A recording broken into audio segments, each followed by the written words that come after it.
let's take a look at this example.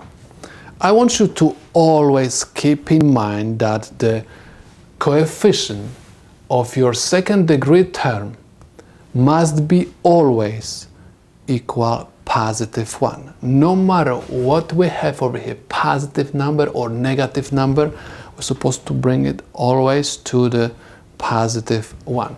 Also, you're supposed to make sure that second degree term and first degree term are going to be always on one side of the equal sign. We prefer to keep them on the left side. So we can say that we have two of them on the left side, and what we're supposed to do in order to make this negative 2 positive 1, simply divide every single term of your equation by negative 2 this time. So negative 2 and negative 2 will cancel out, and we are going to have x squared minus, because positive times negative gives me negative, 3 over 2x, okay, equals negative divided by negative gives you positive, so this is 9 over 2. Next, we're supposed to copy down x squared minus 3 over 2x plus, and you're supposed to take this coefficient 3 over 2 divide by 2 always to the second power is equal 9 over 2 plus whatever you add to the left side, you have to also add to the right side. So I have 3 over 2 divided by 2 to the second power. Because I have fraction in the numerator, okay, of this fraction, I'm going to also make fraction in the denominator. Next, you're supposed to perform the division of these two fractions. We have 3 over 2 divided by 2 over 1. Anytime you divide fractions, copy down first fraction. I have 3 over 2. Division change to the multiplication.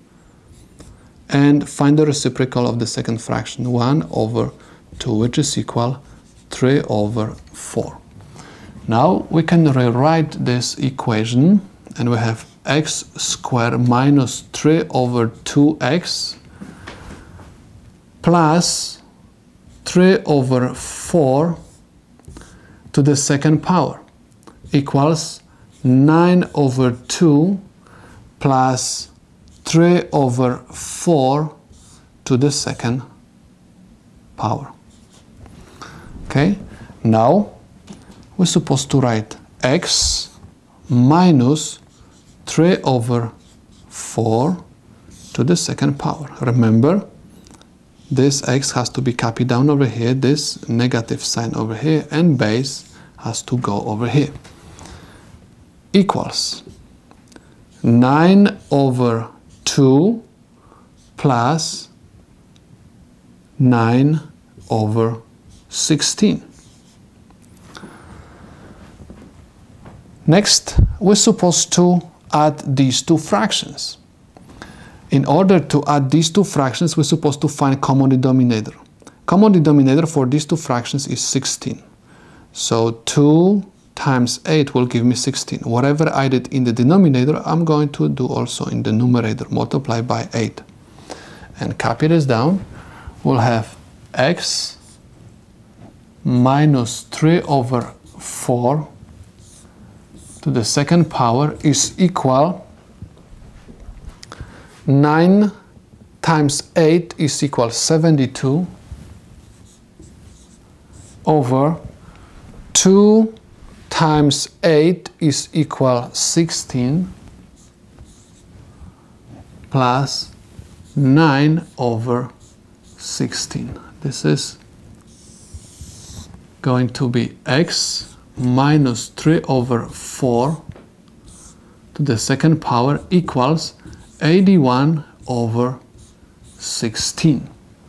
In order to eliminate this exponent, because we want to find x, I have to square root both sides of this equation.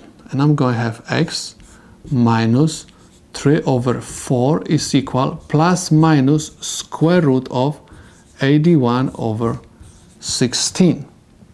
Next I have to move negative 3/4 to right side, and I'm going to have x equals 3 over 4 plus minus square root of 81 is equal 9, and square root of 16 is equal 4. I can rewrite this equation in terms of two equations. I have x equals 3 plus 9 over 4, which is equal 12 over 4. 12 divided by 4 is equal 3. Or I can write x equals 3 minus 9 over 4, which is equal 9 subtracted from 3 is equal negative 6 over 4. I can reduce this fraction, and I'm going to have 6 divided by 2 and 4 divided by 2, which is going to give me negative 3 over 2. So I can say that these two values are the solutions to my problem.